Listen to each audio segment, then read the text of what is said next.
Support for this show is brought to you by novel Till the Bitter Endemic. What if there was a happy ending to a pandemic? Perhaps an unexpected love story. After Daisy gets thrust into mandatory quarantine for an infection she can't explain, it's up to her to unravel the truth as to what's behind it and what she can ultimately do to escape it. But she can't do this alone, and that's where she finds not only herself, but a very special person that opens their heart for the betterment of their survival. Find out how in Till the Bitter Endemic. Available now on Amazon in all major formats.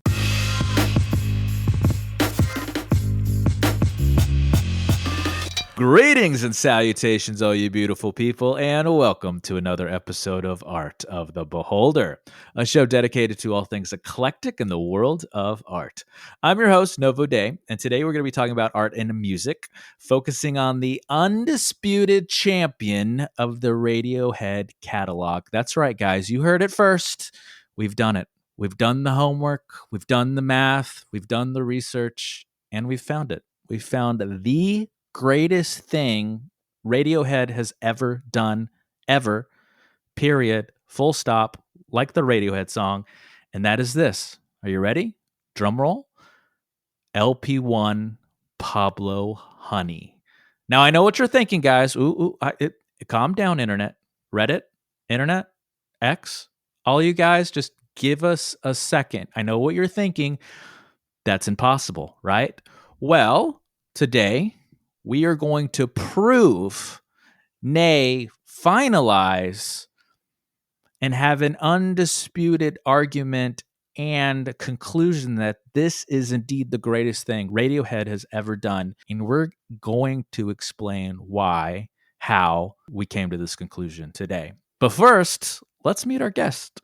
To hash things out, we're once again joined by our favorite ripcord. He's not a vegetable, guys. That is Mr. Philip Church of philipchurch.com. Welcome back, sir. Hello and thank you. I genuinely was expecting somewhat of the easy, low-hanging fruit of calling me your favorite creep. No, well, I didn't want to. I was actually Too easy. I was gonna say he is a vegetable, and then I was like, that may actually be a little too harsh. Perhaps mildly insensitive, depending on who you ask. I personally wouldn't give a ouch. shit. I was like, you know what? Let's keep it fresh and fun. And he's a ripcord. He's not a vegetable. He's Philip Church. Okay. Well, Philip, our crack team of researchers, investigators. We have a team of what, 50, 60 now? At least, yeah. NDP headquarters. Yeah. I used to know all of them by name. That's impressive. Well, because there used to be only like 20, and like that's as many names as I know. Right. We could fit them into like we have this really nice HQ kind of staff meeting room place, and everyone could fit in there. And then as our team grew and the brand grew, we had to expand. We had to get the bigger office space. And man, that's impressive. You used to know Gary and John and Melanie and Christine. And God, Christine, I miss her. God, she was the best. But Philip, we did it. We have an undisputed champion of the Radiohead catalog, and I think we're going to surprise a lot of people today because there's going to be naysayers. There's going to be people that disagree, but I think with our evidence today, we're investigative journalists too, guys. I think with our evidence, we'll prove it. I mean, numbers don't lie, and if there's any band who would be benefited by just more talking about math, it's Radiohead. Now, before we can discuss, of course, we all need a little background. Pablo Honey was recorded in 1992 in Oxfordshire, Chipping Norton and Courtyard Studios, and was released on February 22nd, 1993, marking, as already discussed, Radiohead's debut record, LP1, The Greatest, Pablo Honey. It was produced by Sean Slade, Paul Q. Colderi, and Chris Hufford. At the time of this recording, it has gone, we lost count on how many times it's gone platinum now in the States and in the UK. And obviously, the greatest honor of them all is the AOTB greatest Radiohead outing of them all, Pablo Honey. But before we can discuss, guys, we're going to take a little break. Stay with us. The best way to say thank you and to support us is by donating to the cause. In doing so, you'll be able to help us help fellow artists, creatives, and colleagues, promoting their work, the community as a whole, and why we got into this line of work to begin with, to not only make art, but also shine a light on our peers and the gems of the world. For all the hidden ones and the not so hidden that make life worth living, because if we can make things even a little bit better, it'll all be worth it. But we can't do this without you. So please, donate today. And remember, even a little goes a long way to build new bridges, new worlds, and new opportunities. Link and details on how can be found in the show notes below. Because together, we can do anything. And we are back to conquer the world and talk Pablo Honey. But first, Philip, let's give the good people a little primer. I'm looking at you, Riles, because we talk about Radiohead a lot. We've done other album reviews. It comes up, yeah. I mean, from time to time. It is T-Buck's favorite band of all time. They're about to go on tour again. Hint, hint. Part of the reason we're doing this show today is in celebration of what could be their reunion, their last reunion tour. But we will see. But for the good people that may not know, let's talk about this body of work kind of as a whole. So give the good people a little primer, a little taste, a little amuse-bouche to what is Pablo Honey. I mean, 90s gold? What do you mean? Like, do you want to just go through the track list? Like, just explain why it, like, just good, clean guitar and relatable lyrics are just the best thing that most bands have to offer? We can start with, this was, yes, a 90s alt rock, dare I say masterpiece? I would say masterpiece. Yeah. Now we can't go top to bottom. I'll probably bounce around a little bit, but let's go ahead and start with the least track number 1, which is a track just entitled "You." Now Radiohead are famous for their guitar figures and chord progressions, and I would argue, nay, definitively state that this piece single-handedly created the foundation, the blueprint, if you will, for everything that came after it with what Radiohead has become famous for. We wouldn't have anything. We wouldn't have had Kid A or In Rainbows, some of the other fan favorites, if we didn't have track 1, You. Yeah, it's a pretty strong opening, and I feel like it was smart of them not to lead in with what again is probably their just like best song ever, which is Creep, because you don't want to shoot the load like right off the bat. Like you got to at least warm them up a little bit. But then it's funny because then you listen to Creep and it's good. It's great. And then the rest of the album actually like follows that. It kind of like follows that energy. It carries that momentum forward past Creep, which I think that's just part of the thing is that most people kind of listen to Creep and they go, okay, well, as the big single from this one, I'm done. And then it's like they skipped out. And I think that's why enough other people don't seem to have figured this out. Because like how do you is, I mean, I don't know, it's almost like a great part 2 to You. I like that there's like it's like thematic already. I would argue that How Do You is the best song on the entire album. It is the number 1 perfect constructive piece of music that is from Pablo Honey. Better than Creep. I know people are going to yell at me. I will, I will say there's a lot of great musicianship on this album. I like the fact that all the different like styles are still it's not as fleshed out as it obviously became later, right? Like this is their first one, and I like that you can detect all like the prototypes of some of their other like pretty good songs. The blueprint. Yeah, exactly. There. It's like the precursor. And then another fun thing is that like Stop Whispering, it's once again just wonderful lyrics that are very just straightforward. Just like I like that you don't have to dig too. I don't always want to dig deep. You know what I mean? Like I don't always need to feel like I need to dissect a song. Yeah. And then the fact that it goes into part 3 of the trilogy into thinking about you. I feel like there's a trilogy. I genuinely feel like there's like a theme there. And I like it's some of Tom York's most relatable. Again, he's not singing about like math or fish. And like it's just good when like the music is it's almost nothing but like real instruments. Like I can actually go like that's a bass, like that's a guitar. I'm glad you brought up this trilogy because I don't want to just call. I want to raise you with this thought thought-provoking statement. Oh. We would not have the bins without thinking about you. And there is a lot of birthplace, when we think of genre, era-defining genre based on an album, and in this exact example based on a song, thinking about you is the birthplace of, now most people have heard of yacht rock or classic rock. This is the birthplace of a very famous genre we now call grumpy dad rock. And grumpy dad rock Maybe is, that's why I like this so much. I know. You're a grumpy dad, technically. What the f- are you talking about? Get out of here. Turn the lights off when you leave. Now, I know that we are bringing the people into the court of public opinion. Guys, here's the door. I'm going to open it. Now, come in. I know we gave a good primer. We've talked a little about this song, but I think we need everyone to sit down and actually take the stand with going back to Creep for a second, because you said it best. The numbers don't lie. And I'm on Spotify right now.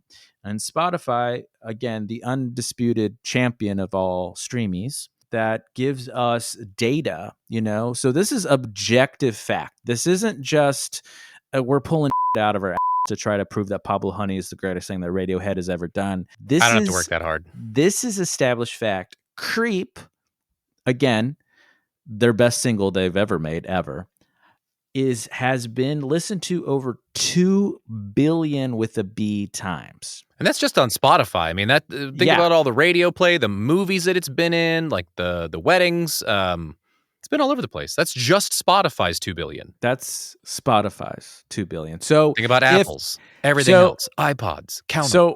Probably are we saying 4, 6, maybe double-digit billions of listens for Creep? Easily. If we had to guess? Spotify is what, like 15 years old or something? Yeah. And it's got 2 billion in that 15 years. This song is 30-something years old. There's no way it doesn't have double-digit billions. But the beauty of it is that it feels like it was made yesterday. And that makes, I feel like it's timeless. Creep and Pablo Honey is timeless, along with its album art. And it's just those kind of albums that we, like a Saint Anger from Metallica or a Van Halen 3, the kind of music that is so timeless that we can, it feels like it fits into any era, right? It could have been made 50 years ago. It could have been made 50 years into the future.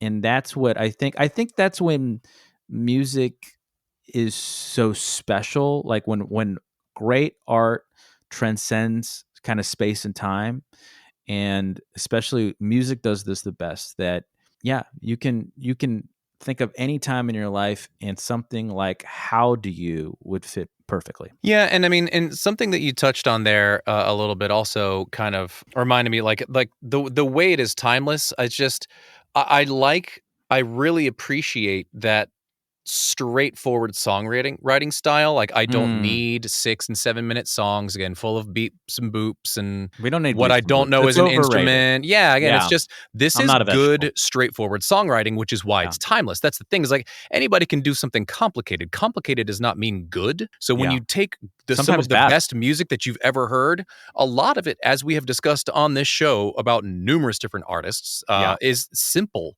Simplicity is often some of the, like, just the best approach, and it's key sometimes, and I think that's what Creep really just helps show us. And it has, and the idea of universal lyrics. And that probably brings me to a track that is near and dear to my heart on this album, that is Vegetable.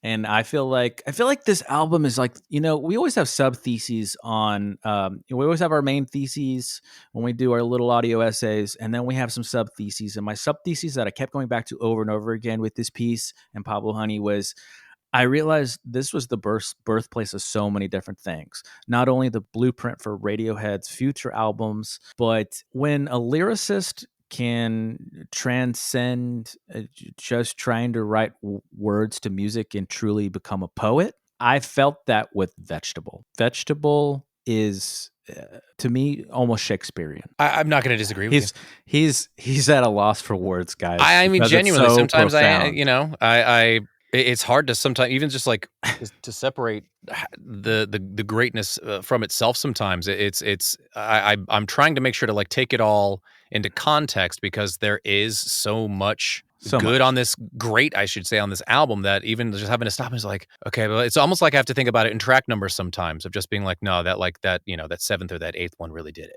Granted, sometimes when you got something called Thinking About You and it's very clearly about somebody thinking about somebody, that one Yeah. I can remember. That one, that's too great. That one genuinely might be like my favorite from the album, honestly. It's the most raw and honest, and I don't know. It's still poetry. Yeah, again, Still. it really is. I don't I don't really know how else I could describe it. I do, I will actually tell you something funny about Prove Yourself, Talk to me. which once again, like it's more of a put on the Happiest song album. on the album. Happiest song on the Yeah, album. and then like People forget this. and then like this is that album that's so good you put it on and you just kind of lose yourself in it. So like I was just saying, I don't remember which track numbers which. This one I always thought it was called like Ruby's Shelf or something. I thought it was some kind of weird metaphor. I thought he was like Ruby's Shelf, and like instead of Prove Yourself. So I actually I used to put like a weird sort of stock into it, and I'm glad that we're doing this show so that I can actually clear up the fact that I wasn't able to appreciate this song as much before because I didn't even get the lyrics right, which actually helps me piggyback onto another point that this album, you can understand every word that Tom says, and I just don't know how that doesn't make it one of their best. He's always used his vocals as an instrument, and it can't be more to the truth of that than on Pablo Honey. And again, in the theme of the lyrics being poetry, of course, we had to talk about the other single besides Creep, and that's Anyone Can Play Guitar. And when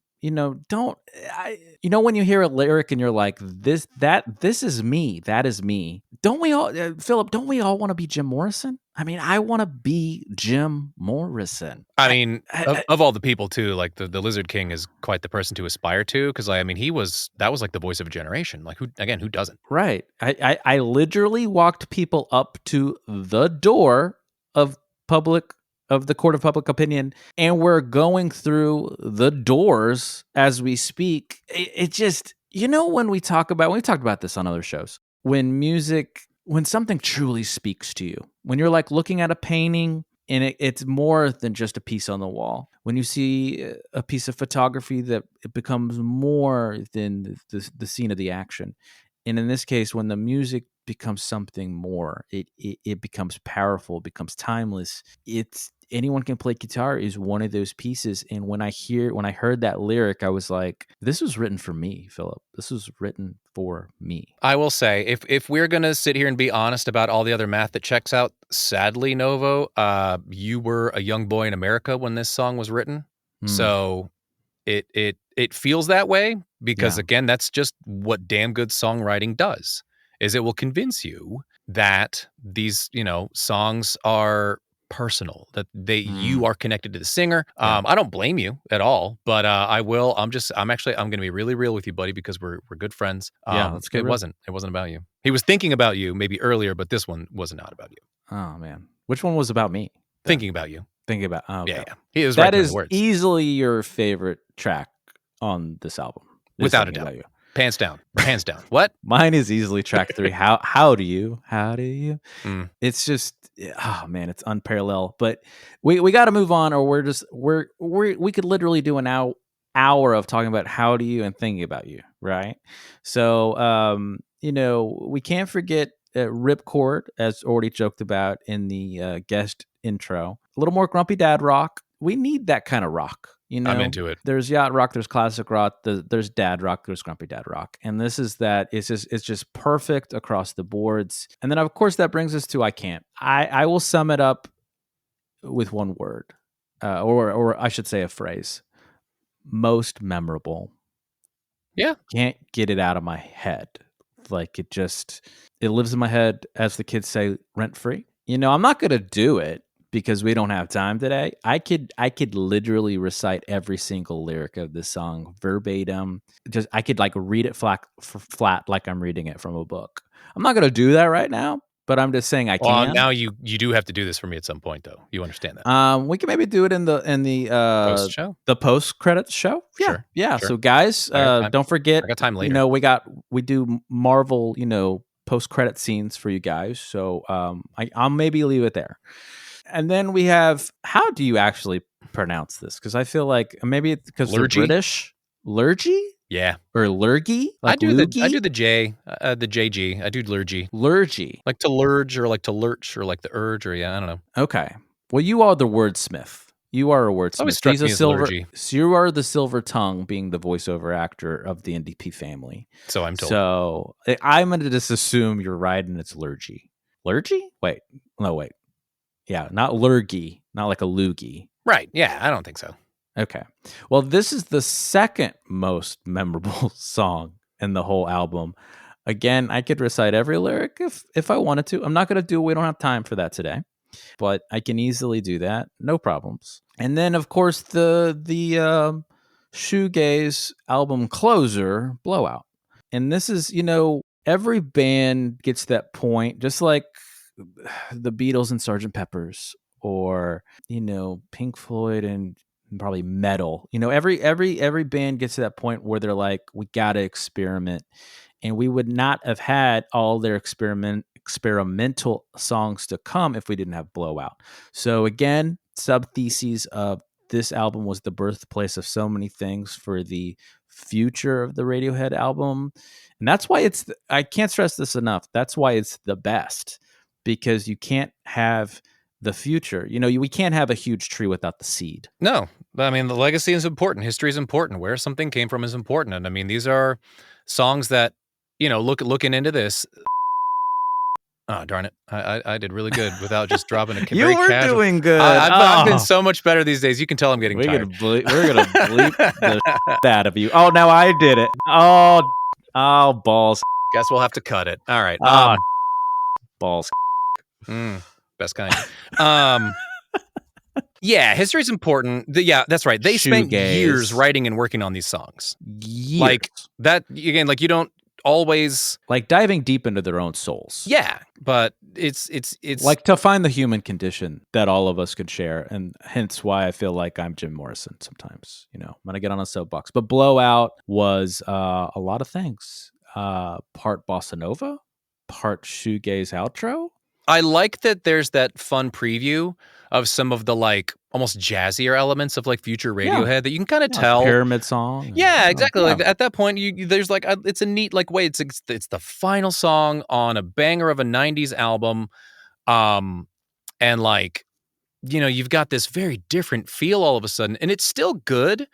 It doesn't It's nice that it's, I guess, as an outro, knowing that it's like, okay, like this is the goodbye. Like I'm looking at the listings. This is the final track.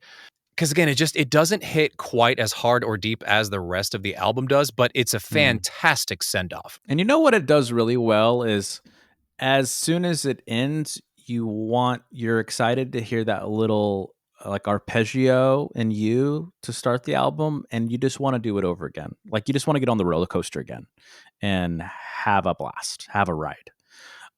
Because I've talked about this in other shows. I know when something, is really hitting, really lands, when I can't put it down for months and months at a time. And at this point, decades. Exactly. Yeah. Pablo Honey is one of those albums when I'm in that Pablo Honey mood or phase, I will literally listen to this album back to back to back for like months at a time. Like nothing can break me out of the mold. Sometimes if I want your attention, I literally have to send you this album. Yeah. I have to like text you the link to like go and like look it up. And it's just like, no. I need you to trace this thought like back to me and look at who sent it to you this time. Cause I don't know. We all kind of know that about you. I'll be honest. Yeah. We should probably tell the good people I suffer from like probably ADD, ADHD, where I can't focus. Like it's impossible. And people, I don't even know how I host this album is your drug. Right. Well, like I have no real focus on projects and shows and writing and all that stuff. Yeah. I mean, it's a challenge, but it's one we're up to. That's where I need you. Yeah, that's where I need you, is when you send me or Pablo Honey. Well, I need you to send me Pablo Honey. Okay. And that gets starts me with you. like, that starts with you. Yeah. That does start with you. Yeah. Yeah. Right. Now we're getting somewhere. Now we're getting somewhere. Yeah, we've been digging into this for decades, you guys. I just heard like 15,000 minds get blown. I know.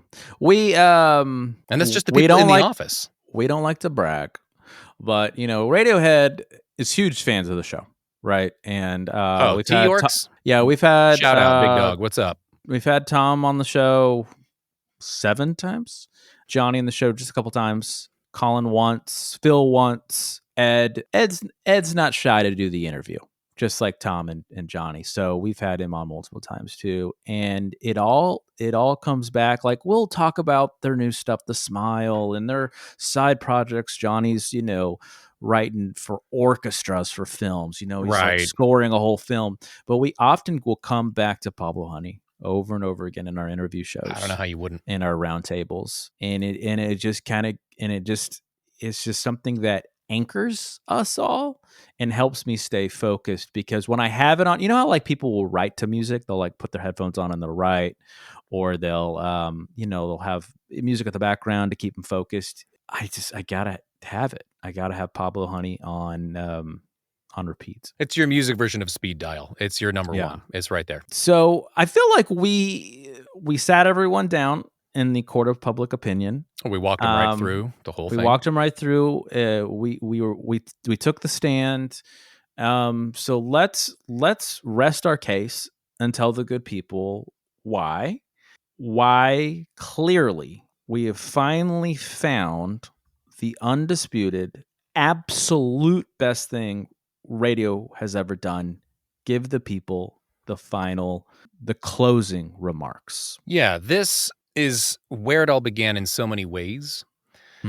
And you really won't find cleaner, more approachable songwriting from these people, which again, it's great how they've grown in their careers. Like, I love seeing where everybody's gone, both the band and everybody's individual, careers.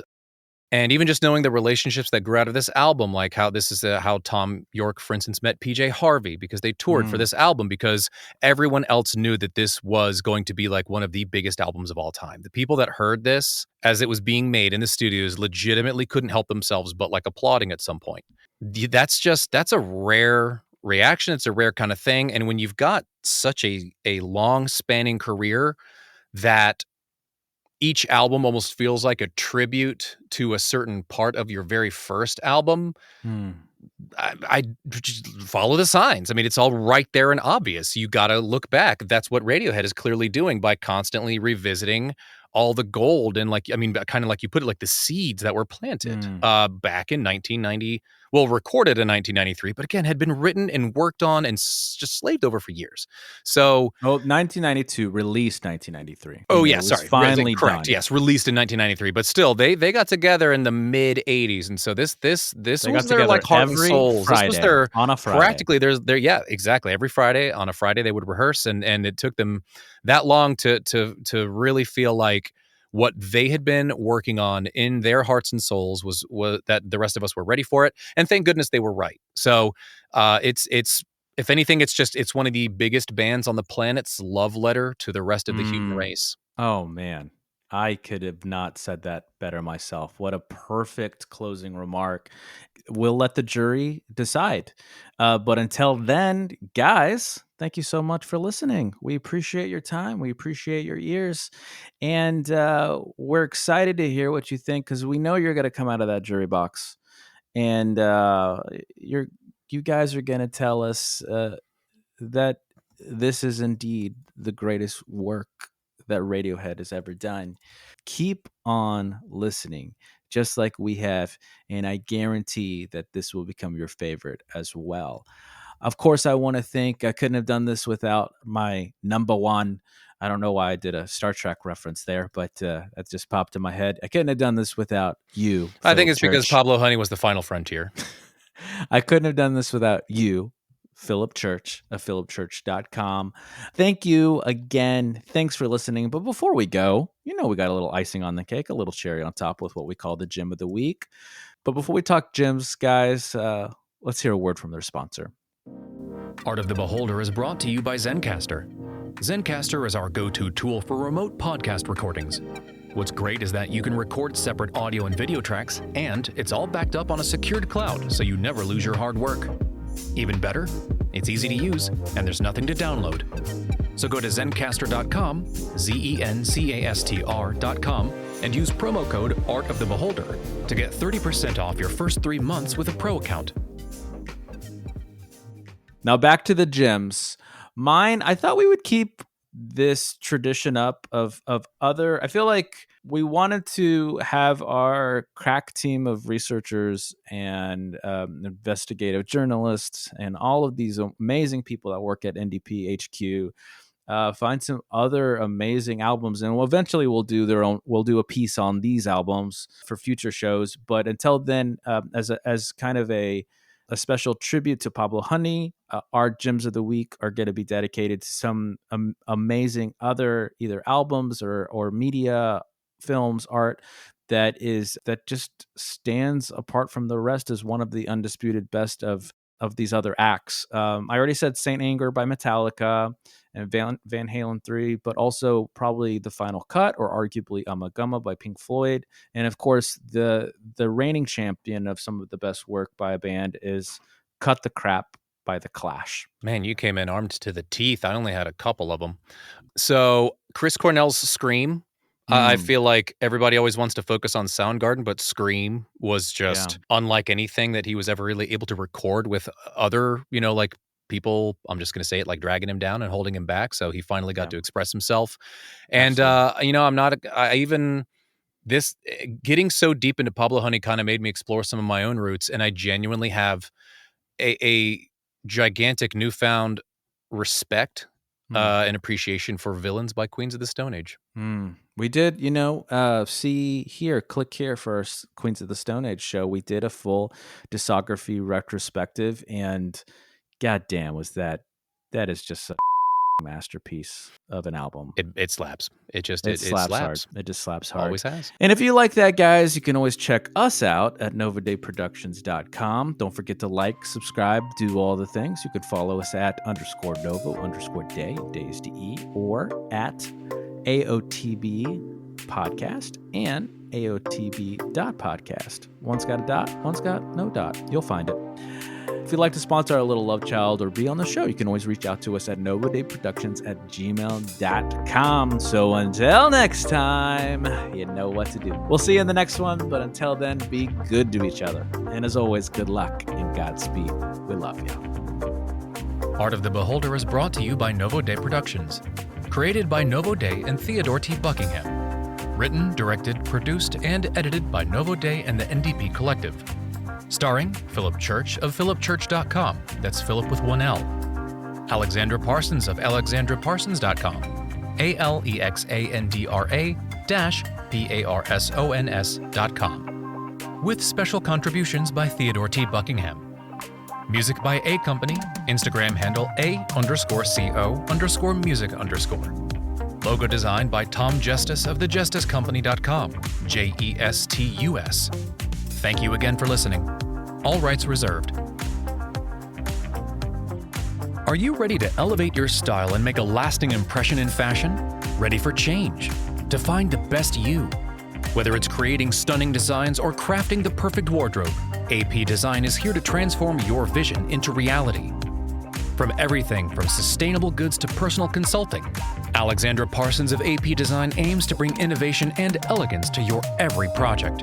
So let her help you stand out with ideas that are bold, timeless, and uniquely yours. To get started, you can go straight to her shop with the link below in the show notes, or you can book a consultation at alexandra-parsons.com and let your new life start today. That's Alexandra, ALEXANDRA-Parsons, PARSONS.com. Because great design isn't just seen, it's felt.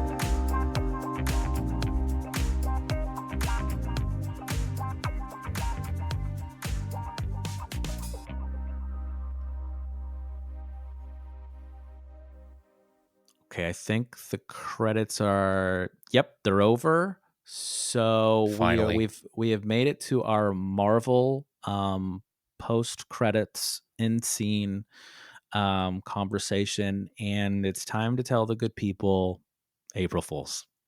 April Fools. None of that was real. We didn't. And you ate it up. You're all so mad. You're so mad. And you should be. My motivation for this role was a conspiracy theorist trying to prove a conspiracy to someone. And also I had one more that I didn't tell you backstage, and that is when I wrote notes for the show, I wrote real notes, and then I would say the opposite of that thing. So obviously I hate the track How Do You with the Fiery Passion. I hate that song. Hate it bad. I think thinking about you is the whiniest, song. most emo that Tom York has ever done. Knowing that like a 17-year-old Tom York was so mad at like a girl and just wrote this whole song that starts with "Thinking About You." I'm like, oh God, here we go. And then of course, and then guys, of course the numbers lie. It's art. Like Creep being. Yes, we weren't lying. It's a 30-something-year-old song. No shit, it has billions of listens. All right, we weren't lying when it really does have over 2 billion listens on. No, it does. Spotify. I'm not saying it's a bad song necessarily. It's clearly we've always joked. I mean, we've always joked of all of the Radiohead actual like, my God, this is really progressive music, and these are singles. We've always called it their worst single. So it's actually the opposite of how we presented it in the show. Now, I will say this. Here's my real review. I really like the song "You." I actually do like that song. And "Blowout" is a little baby glimpse of I think their brilliance to come. So it was a glimpse of the future. Yeah. It's a glimpse of their future. Again, were we joking about it being their best? Yes. Is it still good? Of course it has good stuff to it. It's also, with a grain of salt, a early 90s album.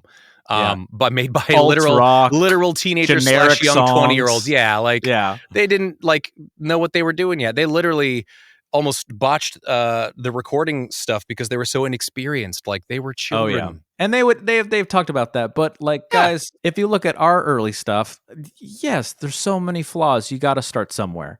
And I will actually say this.